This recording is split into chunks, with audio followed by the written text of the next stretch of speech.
Welcome to another Way or No Way minisode. Today's minisode we're going to be focusing on Brightest Day number 24. But first, a quick reminder of what happened in the last issue. In the last issue, we learned that all the heroes that the White Lantern had seemingly killed were brought back to life as elementals. A force field was put around the Star City forest that only the resurrected dead could enter, and once again we saw that the White Lantern can be kind of a dick. Also, a giant-sized swamp thing stomped towards the forest, looking to destroy the White Lantern.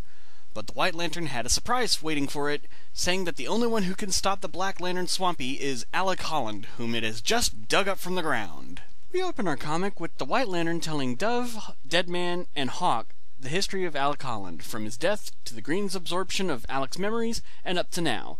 It was established by Alan Moore during his critically acclaimed tenure on the Swamp Thing book that Swamp Thing was not actually Alec Holland mutated by a chemical explosion, but was in fact only the memories and personality of Alec Holland imprinted onto a being called the Green. He went on to have a decent cult fan base, and he got to nail Heather Locklear and Adrienne Barbeau. However, we don't mention the two-part episodes he did for The Incredible Hulk. The elemental heroes are fighting against the swamp kaiju when they're told by the White Lantern that they're needed back at the tree to familiarize Alec Holland's body with the elements. Oh dear God, they're actually making him Captain Planet! The White Lantern explains that Boston was chosen to be a sanctuary for the White Entity because he was dead, free from the corruption of decay. It also says that while others were resurrected, Aquaman, Hawkman, Hawkgirl, Martian Manhunter, and Firestorm were more important because their essences in particular needed to be purified in order to help Alec Holland be reborn. According to the White Lantern, during the Blackest Night, Necron, the big bad personification of death, had imprinted itself over the entity of the Swamp Thing, causing him to think that he is Necron. The White Lantern says the only way to stop Swamp Necron is to literally turn Alec Holland into Swamp Thing. Or you could just call Ultraman.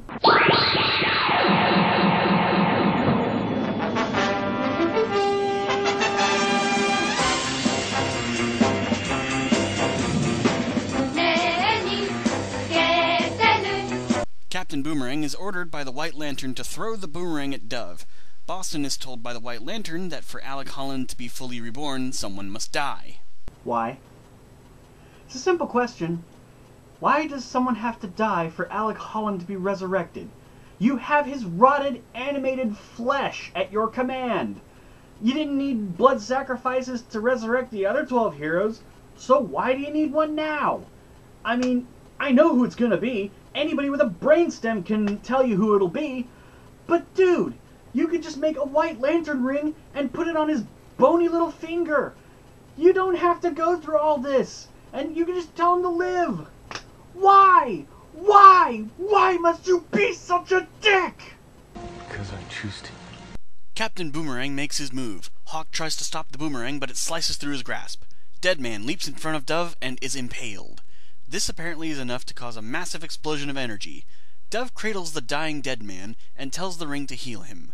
The ring says it can't. Bull crap! You can, you just won't, because it doesn't fit into your nice little plan of bringing back Swamp Thing.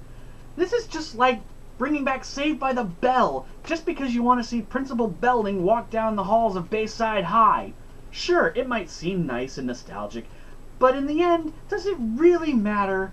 Really? In the grand scheme of things, does it matter? Deadman uses his last breaths to thank Dove for making his second chance at life matter. The White Lantern ring flies off of Deadman's hand and into Alec Holland's mouth. Yes, the plot is literally shoving itself down Alec Holland's throat. Alec is revived and isn't even given a good bowel evacuation before the Parliament of Trees begins transforming him into yet another kaiju Swamp Thing. Again, why not just call Ultraman?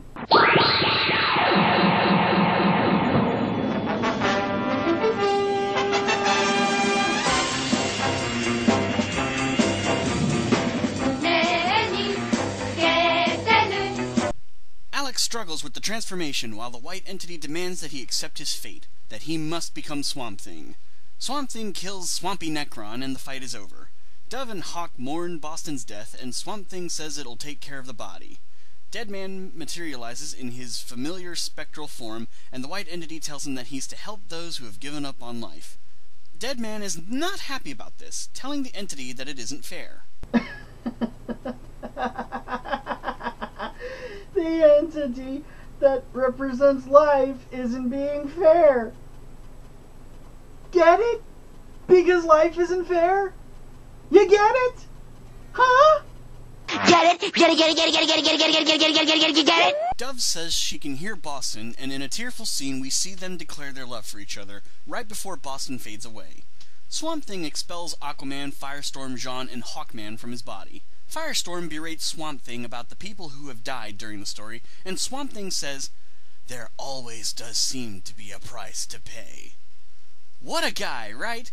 I'm glad we spent 24 issues and a year all to bring this asshole back. Hawkman quickly notices Shayera is not among them who were released, and attacks Swamp Thing, screaming for him to let her go. Swamp Thing tells Hawkman that she is not here, but she is all around you. Again, so glad he's back, right? Swamp Thing then begins to restore plant life all over the planet. Oh my god, it's a troll in Central Park all over again! The plants are taking over! Run! Run! Swamp Thing says the world is safe and the green is growing stronger once again, but it needs nurturing and unyielding vigilance and recycle, reuse, blah blah blah, and I'll eradicate anyone and anything that puts it in jeopardy. You'll see what he means by that in a couple of minutes. The White Lantern congratulates all the heroes except for Hank Hall.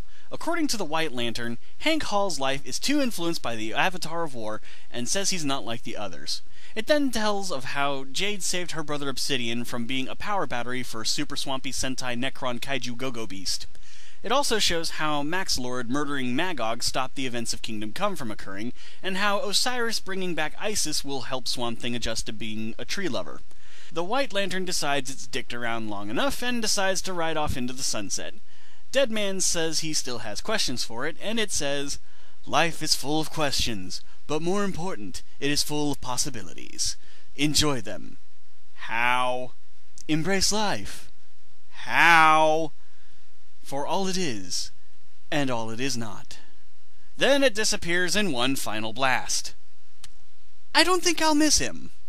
Aquaman and Mera discuss Aqualad and Atlantis, John gives comfort to an old lady friend, Hawkman ballistically mourns the loss of Shayera, and Jason and Ronnie discuss the notion that Firestorm will explode in 90 days due to an attack by the Anti-Monitor. We cut to Anonymous Oil Company Incorporated, where we see a bunch of stereotypical corporate fat cats be stereotypical corporate fat cats, and talk about being under tons of scrutiny by the government for an oil spill.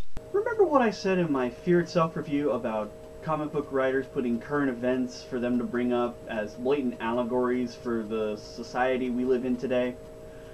Yeah, the same thing applies here. Jeff Johns, you slapped an expiration date on the relevancy of this story that ran out a year ago. And how does he end this completely superfluous scene?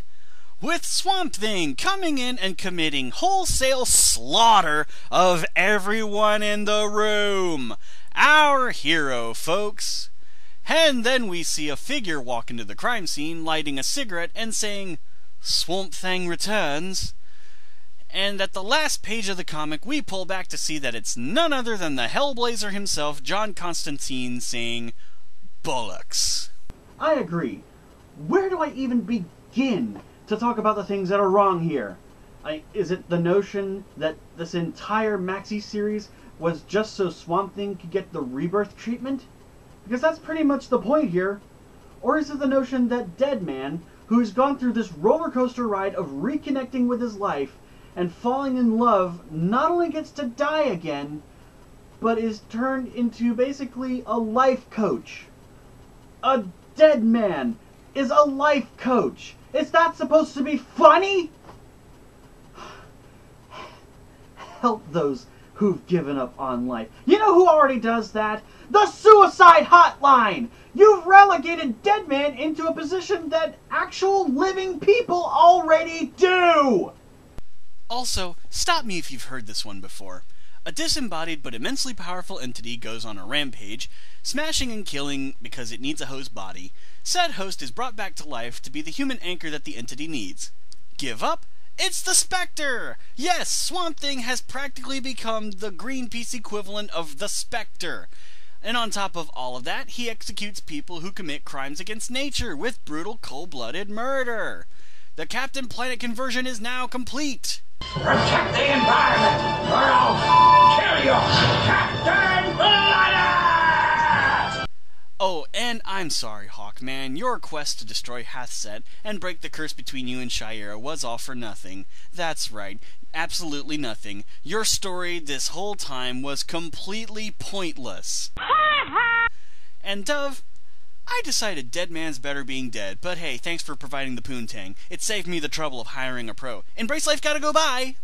In the end, Brightest Day is a typical Jeff Johns event with a typical Jeff Johns resolution.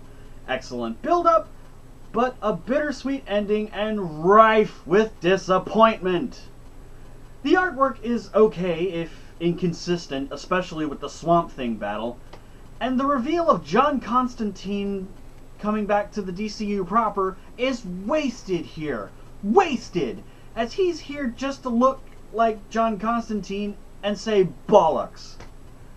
And in the end, the White Lantern has turned Swamp Thing into Mother Earth's hitman, and Deadman has basically become the new Tony Robbins. So, I wish this comic would make like a Black Lantern and die! That'll do it for this episode of Way or No Way. Check back next time.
Is my world. It is who I am. It is what I am. I was once a man. I know the evil men do.